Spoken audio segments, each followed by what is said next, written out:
جناب کھر صاحب، یہ میرے لیے لمحات جو ہیں، جو میں آپ کے سامنے بیٹھا ہوں، یہ میری زندگی کے یادگار لمحات، کیونکہ میں ایک شخصیت کے سامنے نہیں بیٹھا ہوں، میں اس شخص کے سامنے بیٹھا ہوں جو شخص ایسے ایسے لوگوں کی قربت میں بیٹھا ہے جو آج پاکستان کی تاریخ کا ایک حصہ ہے.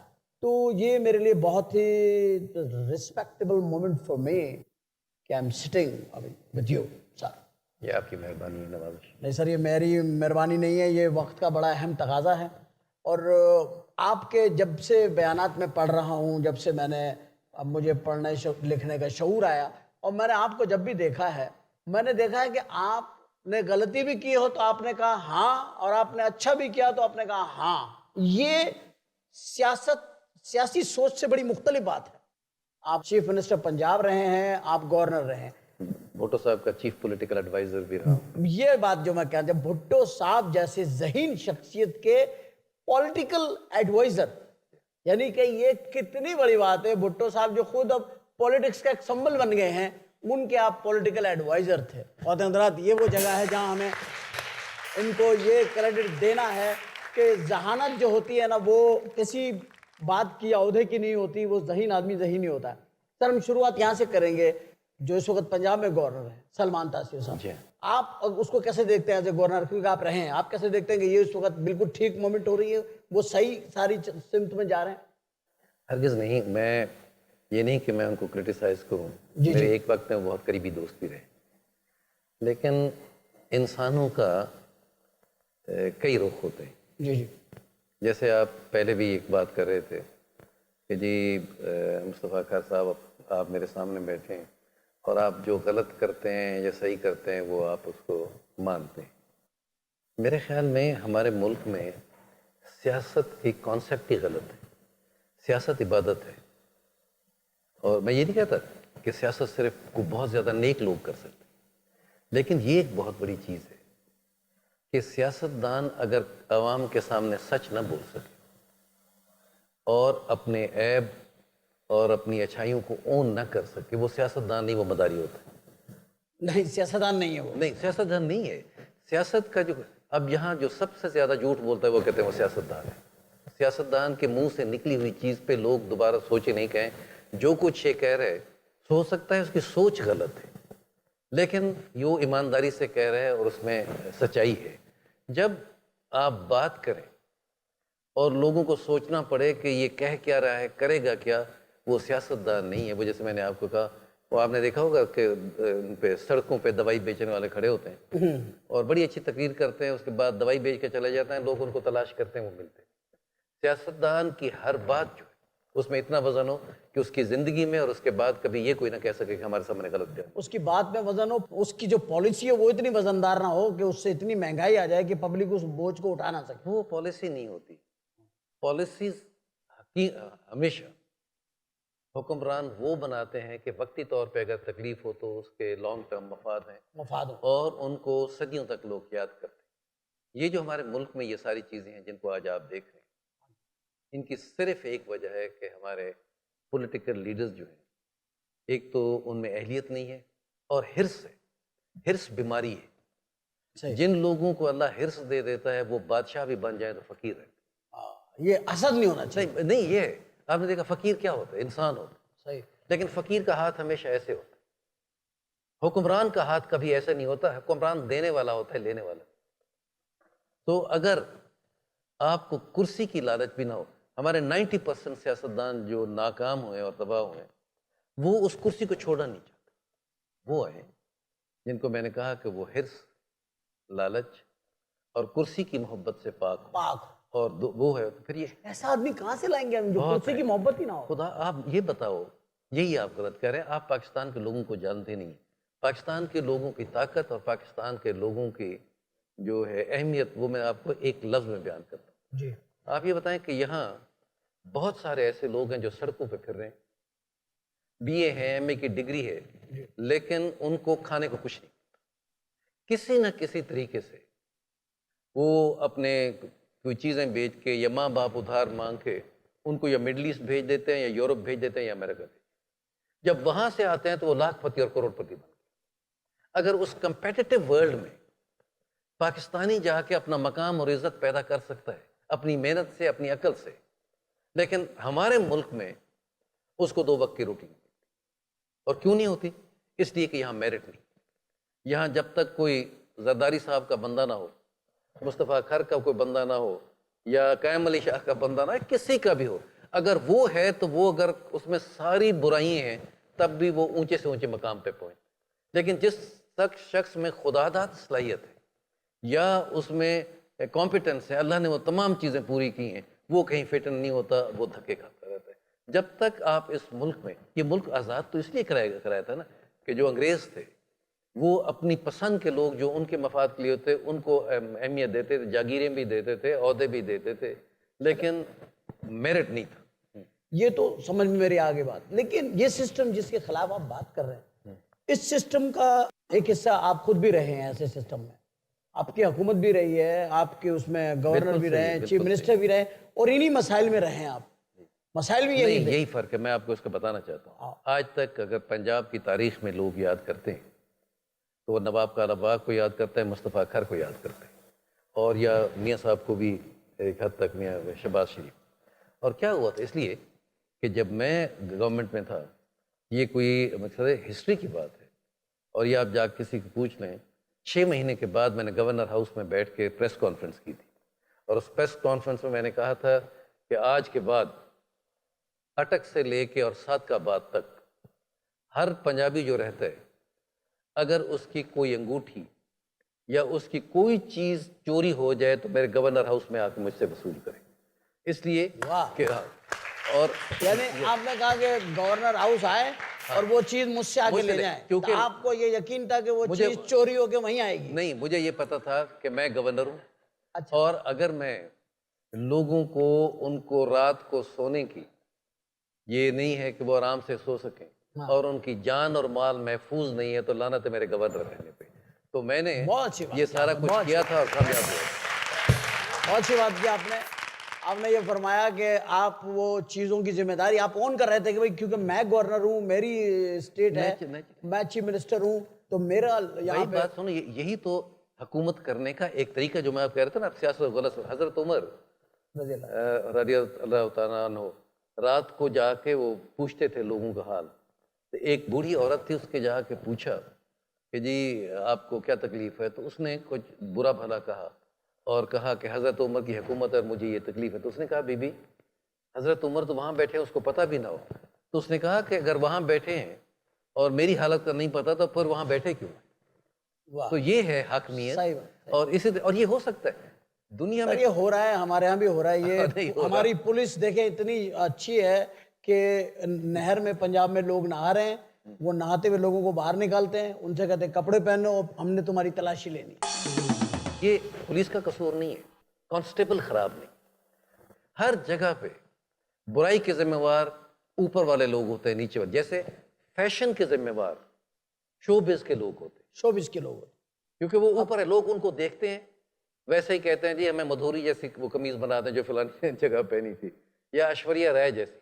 اور کیریکٹر، ایشوریہ رائے کا آپ نے ذکر کیا، آپ کے ذہن میں کہیں ہے ایشوریہ رائے؟ میرے ذہن میں سچی بات یہ دیکھیں، میں نے کہا نا آپ نے مادھوری اور دونوں انہی عورتوں کا ذکر کیا جو سب کو پسند ہے. میں سخت حسن پرست ہوں، خوبصورتی کو میں ایڈمائر کرتا ہوں. یہ تو اچھی خوبصورتی پھول میں ہو، جانور میں ہو، عورت میں ہو، مرد میں ہو، خدا کی کسی بنائی ہوئی چیز میں.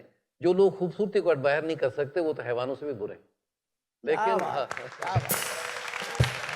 فلم میں یا شو بز میں جب میری آئیڈیل تھی، اب اس دنیا میں نہیں، ابھی بھی ہے، اور وہ ان کی جو ایک لارج سائز فوٹوگراف ہے وہ میرے بیڈ روم میں ہر وقت رہتی ہے، مدھوبالا، وہ تھی مدھوبالا. دیکھیں مجھے تو دیکھیں ادھر میرے اور آپ کے خیالات کتنے ملتے ہیں اور عورتیں کتنی ملتی ہوئی ہیں. ہاں یہ بات.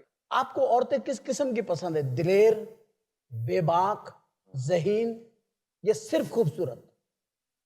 کس چیز کے لیے؟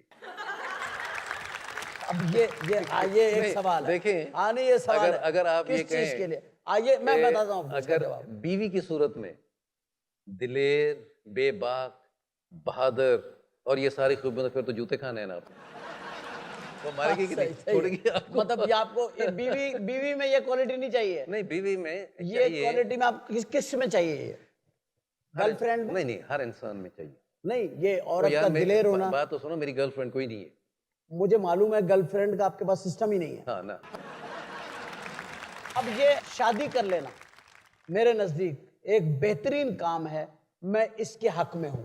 آپ اب تک ویسے شادیاں کتنی کر چکے ہیں؟ آپ اتنے سچے انسان ہیں تو آپ بتا سکتے ہیں. ایک سے زیادہ کیا کیا آپ نے مجھے ایک سے زیادہ تو 100 ہوتی آپ ہیں. نہیں بات سنیں آپ نے مجھے کوئی میری سوشل سیکیورٹی کا بندوبست کرنا ہے تاکہ مجھے آپ یہ انعام دینا ہے یا کیا کرنا ہے نہیں، میں چاہتا ہوں کہ ایک انسپریشن ملے، سچ بولنے کی سوسائٹی ہو. انسپریشن میں کسی صورت اس سوسائٹی کو انکریج نہیں کرتا کہ آپ زیادہ شادی کریں. ہمیں جو پیغام دینا چاہیے ہاں، وہ یہ ہے کہ کوشش یہی کریں کہ ایک بیوی ہو، اسی میں سے بچے ہوں، اور اس کے ساتھ زندگی اگر اچھی طریقے سے گزرتی ہے تو دوسری عورت کی کوئی ضرورت نہیں. خواتین و حضرات، باتیں آپ کے ساتھ ہوتی رہیں گی، اور ابھی تو باتوں کا سلسلے کا وہ دور ہے جس میں ہم ایک دوسرے کو سمجھ رہے ہیں. ابھی میں نے بہت سچ بولنا ہے، ابھی خر صاحب نے بڑا سچ بولنا ہے، اور ابھی آنے والے ایک اور مہمان نے سچ بولنا ہے. تب کہیں جا کے کمپلیٹ ہوگا ہمارے آج کے پروگرام کا کانسیپٹ. کوئی تعارف، کوئی لفظ ان کے بارے میں کہنا بلا وجہ ہوگا، اس لیے کہ آپ اتنی معروف شخصیت ہیں.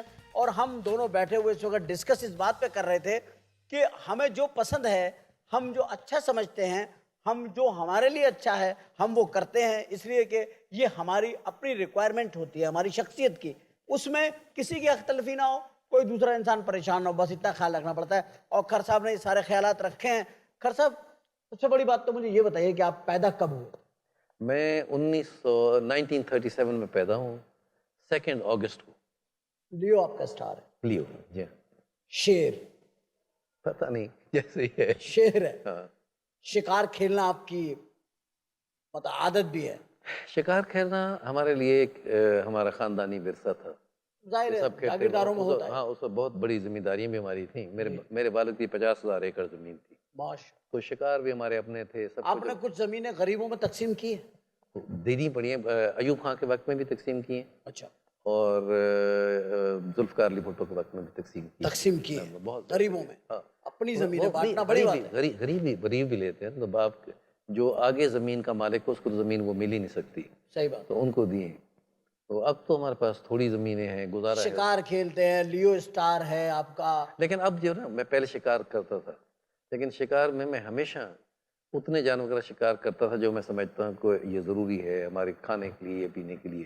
اب میں شکار کی پروٹیکشن کرتا ہوں. اب پنجاب میں میرے پاس عہدہ بھی ہے، میں چیف آنری گیم وارڈن ہوں پنجاب کا. اور اس کے علاوہ میں نے اپنی زمین کا ایک حصہ اس کے لیے جانور اور پرندوں کو زندہ رہنے کے لیے بنایا. ایک نیچرل آپ نے نیچر، اور اس میں سال میں تقریباً 700 من گندم ڈالتا ہوں. وہ وائلڈ لائف کے لیے. وائلڈ لائف اس لیے کہ ہر طرف تو نہیں ہے، اگر میری زمین سے وہ نکل کے جاتے ہیں لوگ مار لیتے ہیں، تو ان کی غذا تاکہ یہ انہیں پوری جانا نہ پڑے. ہاں میں اس کو خیرات سمجھتا ہوں. اور مجھے خوشی ہوتی ہے کہ جب میں اپنے فارم پہ جاتا ہوں گاڑی میں ہارن کرتا ہوں اور جنگلی جانور اور پرندے باہر نکل آتے ہیں. اتنا گندم 1 ٹن آپ دیتے ہیں؟ ہاں کتنا آپ نے کہا؟ نہیں، ان کو غذا ملتی ہے. کتنا جب پیک سیزن ہوتا ہے اور باہر سے آئے ہوتے ہیں 5 سے 7 من آگے روز 5 سے 7 من روز چند دنوں کے لیے، چند دنوں، لیکن بعد میں تقریباً 1 من روز ہوتا ہے. اور جس دن اس ملک میں جانور اور پرندے جو ہیں ان کا پیٹ بھر جائے گا تو عوام کا بھی بھر جائے گا. کیونکہ جو شخص پرندوں کے لیے، بے زبان چیزوں کے لیے دل میں محبت اور سافٹ کارنر رکھتا ہے، وہ ہو نہیں سکتا کہ انسان کے لیے نہ ہو یہ چیز. جی اچھا سر، فیمیل سنگرز میں دنیا کے اندر، بر صغیر کے اندر آتے کئی ممالک، ان میں کون سی آپ کو آواز سب سے اچھی لگی ہے؟ میں نے لتا کی خوبی دیکھی ہے کہ وہ بہت سادی ہے اور بالکل ان میں کوئی بناوٹ نہیں ہے، کچھ نہیں ہے. اور جن کے ساتھ ان کی دوستی تعلق ہے، میرے ساتھ دوستی نہیں ہے لیکن میرے دوستوں کی وجہ سے مجھے ملی تھی. دبئی میں ملا تھا، میں لندن میں ملا تھا، تو مجھے یہ ان کی سادگی پسند آئی تھی. سادگی بہت ہے. سادگی بہت ہے. ہماری خواتین میں سادگی نہیں ہے جو ہماری زیادہ تر نہیں ہے. زیادہ تر نہیں ہے، شو آف کرتی ہے زیادہ، بہت شو آف کرتی ہے. میڈم کو تو خیر آپ نے بہن بنایا ہوا تھا. جی بہن. اور کون تھی ایسی خواتین جن کو آپ نے بہن نہیں بنایا ہوا تھا اور سنتے تھے ان کے گانے؟ میں فریدہ خانم کو سنتا تھا. فریدہ خانم، تصور خانم کو. ان کو تو کچھ نہیں بنایا ہوا تھا. جی ان کو تو کچھ نہیں بنایا ہوا تھا بہن وغیرہ. اگر آپ اس لحاظ سے کہتے ہیں تو میری ساری بہنیں ہیں, میرا کسی کے ساتھ کوئی ناجائز سوچ نہیں تھی, لیکن ان کے ساتھ رشتہ ایسا. اچھا مدھو بالا اتنی فیوریٹ رہی, ان سے ملاقات ہوئی سر آپ کی؟ بالکل. اوہ، میں یہ افسوس رہا ہو. نہیں, میں چھوٹا تھا اس وقت. مدھو بالا کے زمانے میں بھی چھوٹے؟ ہاں ہاں, مدھو بالا مجھ سے بہت بڑی تھی. مطلب کتنی بڑی ہوں گی؟ کبھی اس پہ ان سے ڈسکشن؟ دیکھو میں کانوینٹ میں پڑھتا تھا, وہ ہیروئن آتی تھی. سر ہیروئن تو ابھی ہماری ایک ہیروئن نے مجھے بتایا اسی پروگرام کے انٹرویو میں کہ وہ 14 سال کی عمر میں ہیروئن آ گئی تھی. میرے خیال غلط بیانی کی ہوگی. 14 سال کی عمر میں ہیروئن نہیں, میرے خیال میں عام طور پہ اس وقت تو 18-19 سال کی عمر میں آتی تھی ہیروئن. اب شاید کچھ کم بھی آتی. مدھو بالا میں آپ کو کیا چیز اچھی لگتی تھی؟ مطلب فیس, آنکھیں, معصومیت, یا اس کے چہرے کا حسن کا غرور؟ یار جب آپ کسی کو پسند کریں یا عشق کریں تو پھر اس کی ہر چیز پسند آتی ہے, اور جو نہ پسند ہو کچھ بھی نہیں پسند آتا. لیکن دنیا جو بات کرتی, ٹائمز پہ آیا تھا مدھو بالا کے متعلق. میں نے اگر آپ کو کوئی لڑکی پسند ہو تو آپ کو اس کی ہر چیز پسند ہوتی ہے نا, یہ کہنا چاہ رہے ہیں نا آپ. ہاں ہاں لیکن اس کے ماں باپ پسند نہیں ہوتے آپ کو, جی. اس کے ماں باپ پسند نہیں ہوتے لڑکی. ہاں, جو ماں باپ شادی میں ڈومینیٹ کرتے ہیں اپنی بیٹی کو, ہاں, ملنے نہیں دیتے. اور نہیں ملنے نہیں دیتے, ملتے ہیں, لیکن بیٹی کو مشورہ یہ دیتے ہیں کہ بیٹی خاوند کو جوتی کے نیچے رکھنا. یہ اور کیسی ان کو بدتمیزی والی بات ہے؟ ہاں, اور جب بھی ذرا خاوند اور بیوی کی لڑائی ہو, کہتے ہیں آپ کو کیا ضرورت ہے اس کے ساتھ رہنے کی, آؤ اپنا گھر بیٹھو, آپ کو اور خاوند بہت. تو ان کو تو میں پسند نہیں کرتا. لیکن جو ماں باپ اپنی بیٹی کو یہ تربیت دے کے بھیجتے ہیں کہ آپ جا رہی ہیں وہاں, تو وہاں آپ کا وہی گھر ہے, وہی جینا مرنا ہے. ان اور کو وہاں سے مر کے نکلنا یا مار کے نکلنا؟ ہاں, مار کے نکلنا. مار کے نکلنا, دو ہی باتیں ہوتی ہیں. اب کوشش یہ کرنا کہ جلدی مارنا ہو. جلدی مار کے آ جائے. جو جلدی مار کے واپس آتی ہے اس کو میکے سے شاباشی ملتی ہے, شاباشی ملتی ہے, جائیداد بھی لے آتی ہے, جائیداد بھی لے آتی ہے, اور بچے وہیں چھوڑ آتی ہے. بچے وہیں چھوڑ ہوتی ہے, آگے پھر خاوند بھی اچھا مل جاتا ہے. تو آگے خامد اچھا مل جاتا ہے. اچھا یہ بتائیے, پاکستان میں, ہندوستان میں تو مدھو بالا, پاکستان میں کون سی ہیروئن آپ کو ایسی لگتی ہے کہ مدھو بالا کے ان قریب تھی, قریب تھی؟ میرے خیال نہیں تھی ویسے, لیکن اچھی آپ نے بڑے غور سے دیکھی ہوگی خوبصورت. ہاں خوبصورت. آپ پنجاب میں گورنر بھی رہے, چیف منسٹر بھی رہے, تو آپ جی, نے تو انڈسٹری منسٹر بڑے بھی غور سے ملا, دیکھی میں ہوگی. ان سے ملتا بھی تھا, میں ان کو کھانوں پہ بھی بلاتا تھا, میرے گھر بھی آتی تھیں, کون آتے تھے, سب آتے. جب سپوز شبنم کے ساتھ میری ملاقات ہوئی تھی. آپ شبنم آپ کو اچھی نہیں لگی؟ اچھی لگی, میں نے کب کہہ رہا ہوں. پھر اس کا پتہ نہیں لگا کہ وہ آپ کو اچھی لگی ہے. کس تو میں کس کو بتاتا؟ مطلب آپ کی ہر بات پتہ لگ جاتی ہے. دیکھیں شبنم ایک شریف عورت تھی, شادی شدہ تھی جب میں پہلے, یہ اس کی مجبوریاں بتا رہے ہیں. لیکن نہیں, لیکن بہت اٹریکٹیو تھی, بہت خوبصورت تھی, میں ان کو ایڈمائر کرتا تھا, اس بات میں کوئی شک نہیں. نو ڈاؤٹ آرٹسٹ بھی بہت پیاری تھی. جی آرٹسٹ بھی. پھر اس کے علاوہ سر, اس کے علاوہ اور کون سی تھی؟ ویسے کوئی خاص ایسی نہیں تھی جن کو میں ایڈمائر کروں, لیکن باقی سب سے اس زمانے کی تھی. نیر سلطانہ تھیں, شمیم آرا تھیں, اور اگر میں آپ کو سب آپ سے بڑی تھی تقریباً, آئی ڈونٹ نو, مجھے یہ نہیں پتا, لیکن میں زیادہ اس وقت ایڈمائر کرتا تھا صبیہ خانم کو. صبیہ, کیا بات, وہ بڑی خوبصورت عورت تھی, اور صبیہ خانم ایک اچھی خاتون تھی, بات کرنے میں بھی ڈیسنٹ عورت تھی, اور اس نے زندگی بھی اپنی بہت ڈیسنٹ گزاری. اب اس موجودہ دور کی جو خواتین ہماری انڈسٹری میں ہیں, آپ کی نظر, کیونکہ ایک اچھی نظر ہے اور ایک تجربے کی نظر ہے, تو اس وقت ہماری فلم انڈسٹری میں کون سا ایسا چہرہ ہے جو آپ سمجھتے ہیں کہ قابل تعریف ہے؟ ساری اچھی ہیں یار, میں اب زیادہ دیکھتا نہیں ہوں فلمیں, ٹائم نہیں مجھے ملتا, میں تو پہلے کی بات کر رہا ہوں. ابھی کون ٹی وی تو دیکھتے ہوں گے آپ, مجھے بتا دیں کون ہے آپ, میں سمجھوں گا کہ آپ صحیح کہہ رہے ہیں کہ غلط کہہ رہے ہیں.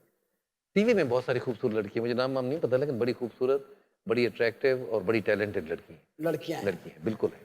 اور ٹی وی آپ کی نظر میں ہے؟ جی ہے. اچھا, ہم کیونکہ آپ نے کہا کہ اچھی باتیں کرنے والی ہیں, اچھی گفتگو کرنے والی ہیں, اچھی سوچ رکھنے والی ہیں, بہت اچھا بولنے والی ہیں,